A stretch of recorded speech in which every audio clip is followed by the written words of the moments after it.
All right, let's move on to treatment.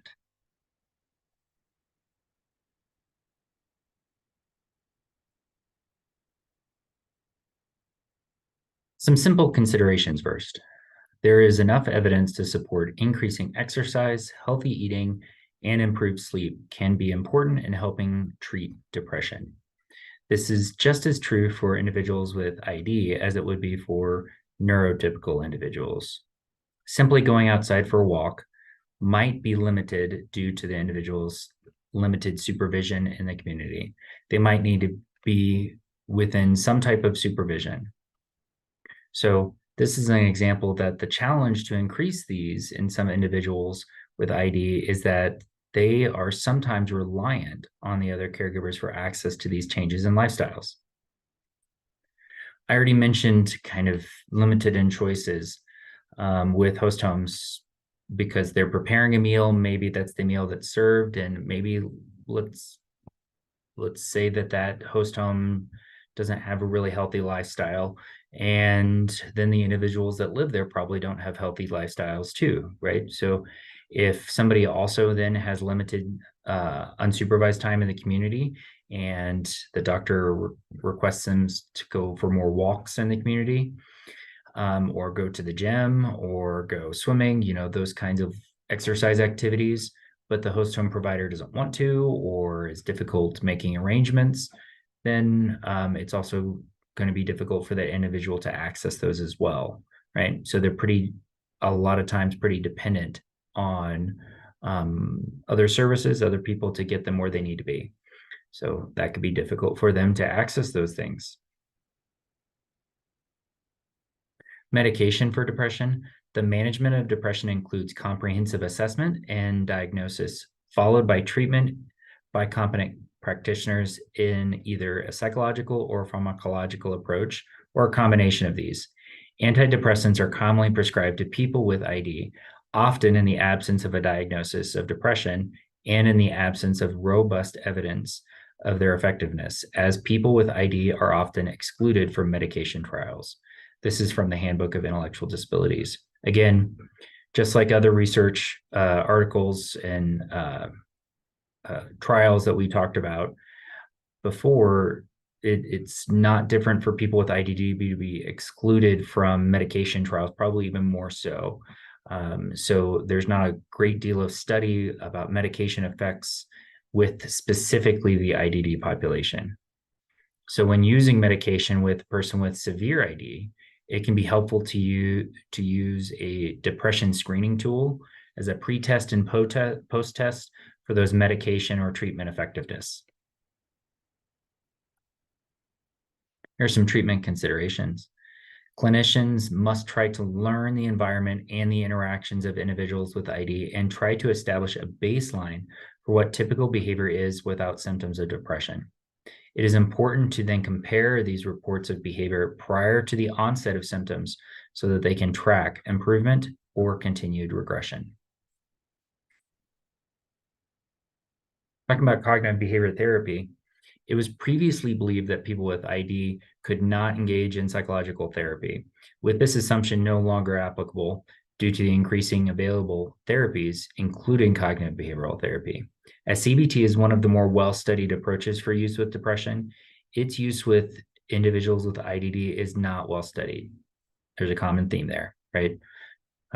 While we know it's neurotypical individual or peers, there's more studying. Doesn't mean that it can't be effective. We just don't have a ton of research around it. While some of aspects of CBT might be more difficult for individuals with ID to benefit, there are other aspects that can be highly beneficial, such as schedule planning and and self-reporting journals. Self-monitoring can be a great way to get information on the individual's progress and help bring their attention to the behavior for self-correction. Self-monitoring tools do not have to be complex. It can be pretty simplified to get the individual self-monitoring results without a lot of effort. Decreasing effort for the tool would likely increase the compliance in tool implementation. You can also set it up to have some kind of co-observer agreement in there as well. And I have an example of this later on. This is out of the Journal of Intellectual Disability Research. Non-pharmacological interventions for adults with intellectual disabilities and depression, a systematic review. Cognitive behavior therapy is the most well-studied non-pharmacological intervention for depression in people with ID, which seems to be effective as well in the mild and moderate ID population. Other promising interventions are exercise and behavioral therapy. So there is some evidence that CBT can be effective with mild and moderate ID. While CBT is not well studied in people with ID, in comparison to the general population, it is one of the more studied interventions with depression and ID. Again, CBT might be more difficult with individuals that are not as able to communicate their internal states or generally have difficulty with communication. Talking about solution-focused therapy. Solution-focused brief therapy is a short-term, client-directed, and goal-focused approach. The central idea is that clients should be supported to reach their goals by developing solutions rather than analyzing problems. Although there are limited studies, there is preliminary evidence for this treatment effectiveness. Some examples might be using the SMART goals worksheet. So those worksheets that include specific, measurable, attainable, realistic, and timely goals. You can go through goal planning, break down goals into steps. When we think about breaking down goals into steps, even if we're working with somebody that the team or the family members might think that they might never be able to drive, right? I don't want to make that kind of assumption, but this person wants to be more independent and drive, or maybe more independent and get a job. And we want to break down these steps into smaller goals and start working through each goal, right? If somebody wants to have a goal of being a cashier, let's see what kind of prerequisite skills that they have, and then start trying to master some of those skills before we hit the ultimate goal of becoming a cashier or learning to drive. Depression in adults with mild intellectual disability, a role of stress attributions in coping. This is out of the American Journal of Intellectual Disability. Depressed adults with mild intellectual disability reported using fewer coping strategies, i.e. more non-coping efforts, than did non-depressed group. Moreover, the coping strategies generated the depressed group reported fewer active coping strategies and more avoidant coping strategies for stressful social interactions than did non-depressed adults with mild intellectual disability. So if we're looking at this goes to show that the coping strategies that are being taught or attempted by the individuals are not meeting their needs unless it is to escape or avoid a situation. The people we support know how to get out of doing something, but we can help them with better strategies. I want to give an example about how teaching a better strategy for how to maybe remove yourself in an appropriate way from a situation. I was working with a gentleman that had a lot of frustration and anxiety around holidays, and I think anxiety is a good example here that I have. That he would have a lot of anxiety around depression, or I'm sorry, a lot of anxiety around the holidays, and instead of getting frustrated or acting out towards some of his family members, or just refusing to attend the holiday events entirely, we came up with a plan that he could find a specific room in the house with his family members where he would have some private time that he'd take a break. And then after a certain set amount of time, maybe it's 10 minutes, he would rejoin the group and try again to interact with others. And so he'd have a safe place to kind of escape and take some time before he'd re-engage, right? The goal is to get him to have more experiences that are reinforcing for him. But if the whole experience becomes pretty negative, then he's going to avoid those situations altogether. So if we can increase the likelihood of him wanting to engage in the future, I would say that's a pretty successful event. Further about the coping strategies in this research study. The act of coping was defined as a cognitive or behavioral effort to manage the stressful event itself through directly altering the event, seeking solutions to alter it, or by altering one's emotional response to the event by focusing directly on it in an active and constructive fashion. Avoidant coping was defined as behavioral or cognitive effort to avoid the stressful event or to repress, not think about, or wish away the problem. Responses that involve verbal or physical actions to implicitly or explicitly hurt or threaten others, venting feelings with no intention of altering these feelings, or lack of effort to alter or avoid the problem, we were coded as non-coping efforts. So this goes to show that we are really needing to increase our coping skills when we're working with people with IDD. We have a good idea of what we are needing to teach, but the execution when presented with the situation is lacking. What I have found and research supports is increase practicing with a close to real world situation as possible, then generalizing it to the same event with different variables. Here's an example of where we would take a situation that is upcoming that potentially could be provoking for the individual. I was working with an individual that was going to go on a trip, and they, the same individual though, really didn't like to have his personal belongings touched, and certainly didn't like things taken away from him. And as we all know, since 9/11, that when you go through the airport, security is going to go through your bags at a higher scrutiny. You're going to get your things looked through and potentially taken away if you have something that you shouldn't have, like a water in your water bottle, something like that, food that you really can't have because it's liquid form, stuff like that. And they might go searching through your bag. So what I did with this individual is to get them kind of desensitized to some of that, get them used to it. Is we set up a makeshift kind of conveyor belt in a conference room. I put several tables together, and we would take turns practicing having his bag go down a conveyor belt. I would take his bag and I'd move it down these tables that were pretend conveyor belts. Then I'd take it to the end. I'd open it.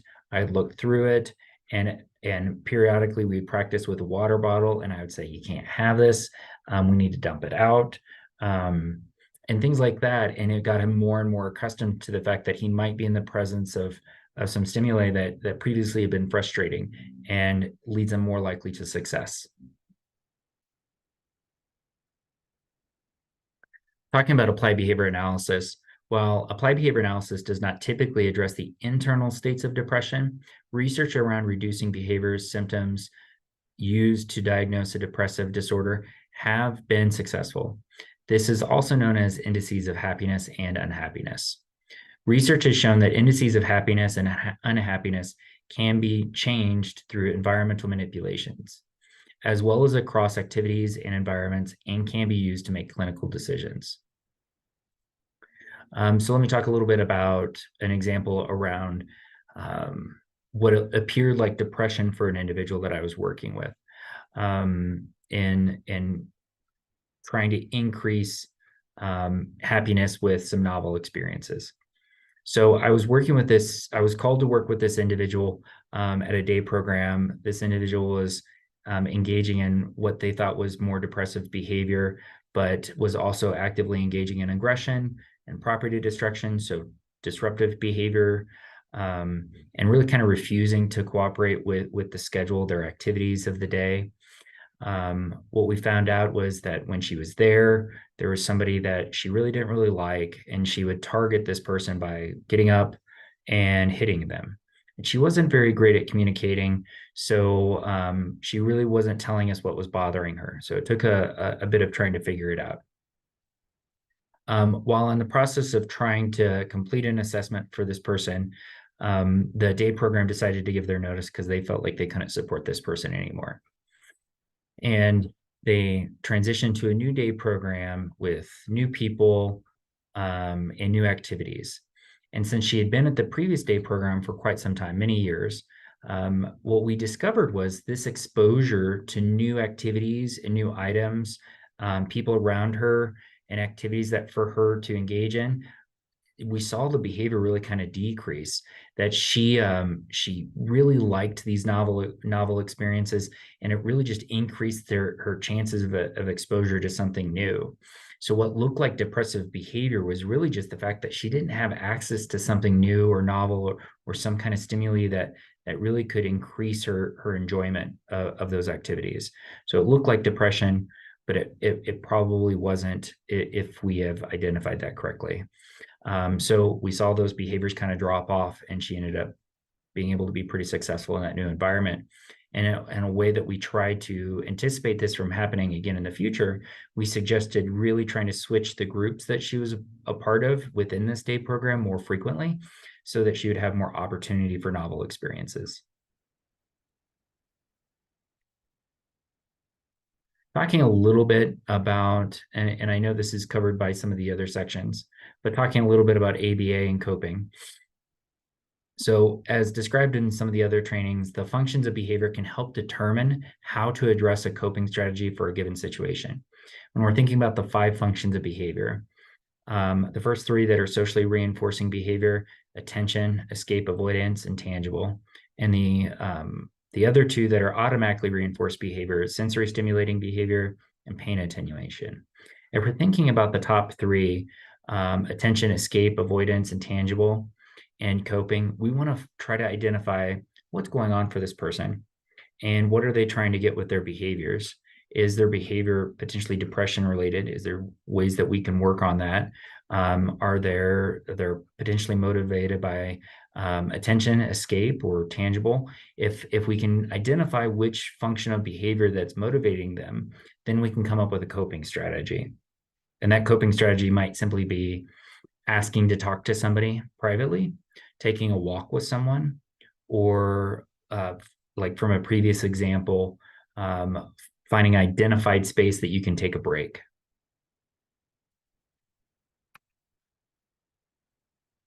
Here's another visual of some of those coping strategies, and visuals for individuals with IDD can be very helpful as reminders.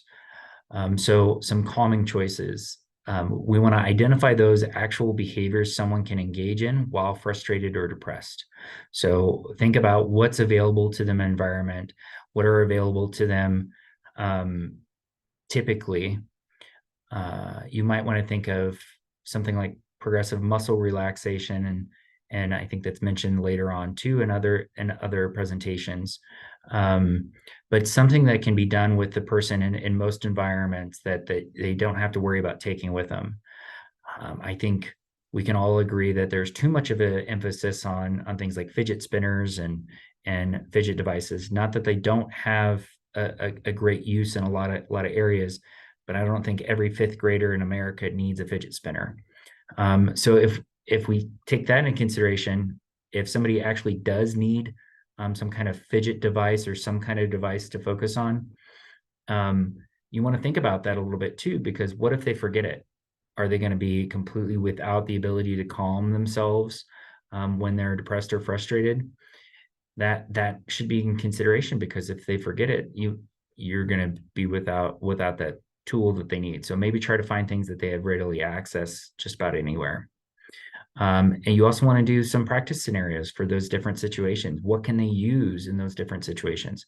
Most likely that individual can get up, take a break, go get a drink of water, maybe go for a walk with someone.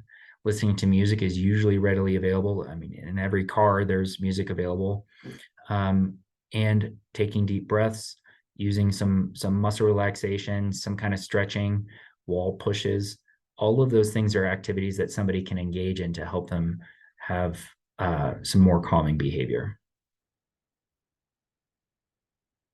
Kind of going back, talking a little bit about what I mentioned about self-monitoring tools. Here's one about trying to build some cooperative momentum too, and trying to use some self-monitoring with that. So clinicians and caregivers can try to encourage more cooperation through plans for engagement. If you identify what needs to be worked on and then provide reinforcement, here is an independent strategy for someone to engage and check in on progress. So if you look at the side, and I'll give you the resource for this at the end of the slides, But there's check-in times for this individual, and there's expectations for this individual. And then it's basically just them monitoring themselves and saying, did I meet the expectation for each of these timeframes out of the few expectations that there are? And if they met all the expectations that were required in the agreement, then they could potentially earn X reward or have certain kinds of reinforcement. Maybe their reinforcement, it doesn't need to be external, maybe could be something more internal, but it also could be something contrived, like after you meet all these expectations, we're going to go do something special. And these can be included into breaking down smaller goals, right? As I think all of us understand, a lot of therapeutic approaches have some overlap.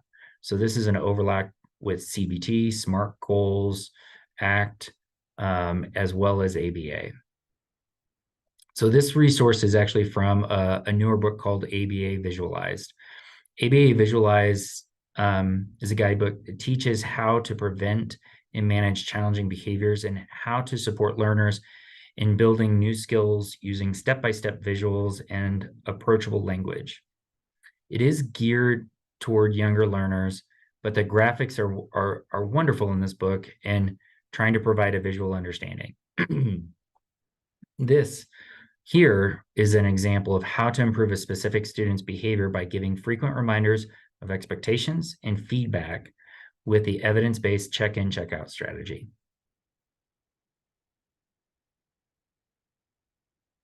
This article is out of the Journal of Applied Behavior Analysis. This is increasing the happiness of individuals with profound multiple disabilities, replication, and extension. The results of this study replicate the findings of Green and Reed that show that happiness can be increased by the presentation of preferred items in social interactions. In addition, it supports the contention that social interaction alone can increase happiness. This is going back to that indices of happiness, exactly what you would expect observing. Indices of happiness is exactly what you would expect. It's observing those facial expressions and behavior of somebody that's happy, those kinds of things that they might engage in. Smiling, laughter, leaning towards the activity, actively engaging in the activity. Those kinds of behaviors you might see in engagement, indicating that they're happy. I think this too is just another indication that shows us how detrimental the isolation around COVID was for individuals with IDD, that if just social interactions alone can improve the behavior in somebody's engagement and their happiness. So if you look at these, you can look and see how social and preferences on the top chart really shows high engagement of increased happiness. If you look at the baseline, it's really up and down across all three individuals, but the combination of social and increased preference activities had a marked improvement across the board for all three individuals. Even social alone had an improvement pretty similar to both the combination of social and preferences. Now, we all know that some people have a higher reinforcement from engaging with others than some, right? That's why we have introverts and extroverts. But if you combine preferred social interactions and preferred activities or items, you're going to see more indices of happiness. This one's out of the Behavioral Interventions Journal. The effects of positive environmental program on behaviors of adults with profound cognitive and physical disabilities. So the positive environment program is a basic understanding of non-contingent reinforcement and enriching an environment, similar to the last article that we talked about that just was increasing those preferences around social interactions and activities. This states, given an environment that is enriched with frequent positive interactions and appropriate leisure materials and activities, it is anticipated that individuals would be content and display socially appropriate behavior. So the changes or lack of changes in their environment could appear to be symptoms of depression, but it could be environmental. Example, a decreased lack of interest while at the day program could be a symptom of of depression, or it could be an artifact of just being bored due to doing the same thing over and over and over again and not really having novel experiences. Here's a graph from that article showing just really the difference of indices of happiness based on this implementation of increasing pleasurable and leisure activities. Moving forward to talk about acceptance and commitment therapy. Another way to look or think about ACT is accept, choose, take action. We want to think about the language and cognition are the foundation process of ACT. It attempts to use language and behavioral process to make mindful change. It tells us how to change the course of events so that this particular person with this particular psychological problem can achieve a better outcome. Here's a general flow for the acceptance and commitment therapy. You have an acceptance of private experiences, moves to emotional distancing, directing attention to the present, a perspective-taking sense of self, identification of personal values, and then commitment to achieve goals in line with personal values. And you can use some of the tools and programming that we were talking about earlier to work towards some of these goals as well. I think this is a really helpful tool that I use with a lot of individuals with mild, moderate ID.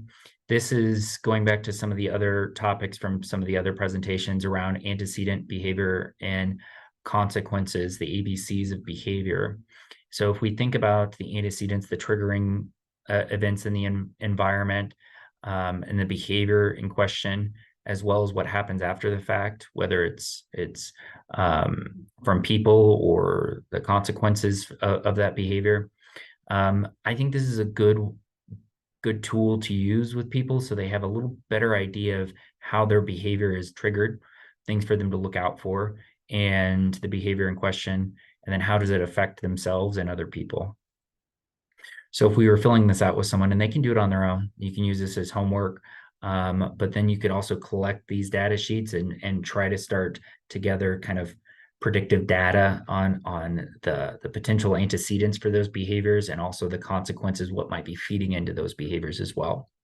So if you're looking at the reasons for my behavior, you would have the individual fill them out, try to be as objective as possible, or help them be as objective as possible. So for the reasons of behavior, maybe something happened in the environment. Maybe somebody that they didn't like walked into the room.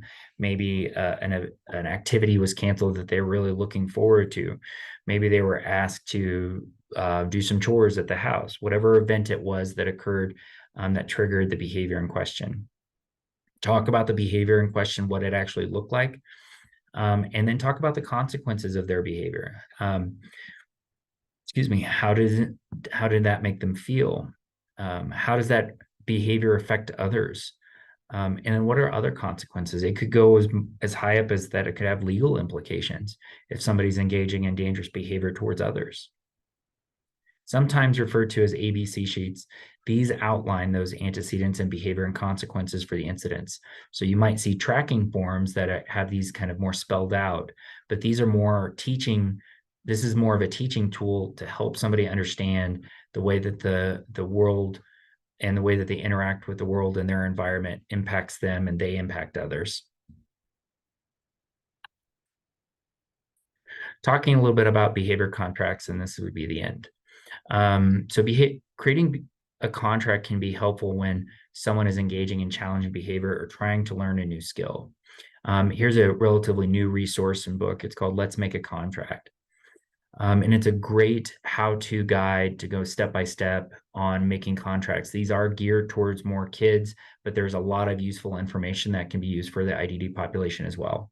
I think just generally the concept of making a contract as an agreement between two people and expectations can be really helpful. So when someone is depressed, it can take some additional motivation to move them into the next step of engagement.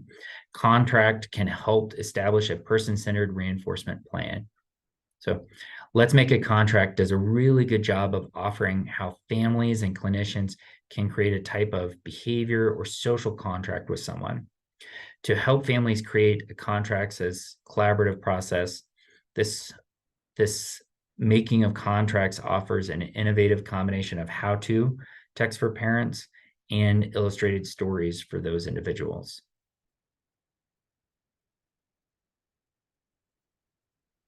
And that's it for treatment. And that's it for the section on depression and intellectual disability. Thank you for your time and your interest in this subject. I can't tell you how much I appreciate everyone that's interested in providing support. Hopefully you're already providing support to people with IDD and just trying to maybe learn a little bit more, or you're interested. But as we already discussed, this population is underserved, and we really need more clinicians that are comfortable serving this population. So I really appreciate your time, your interest. I hope you have a good rest of your day. Thank you.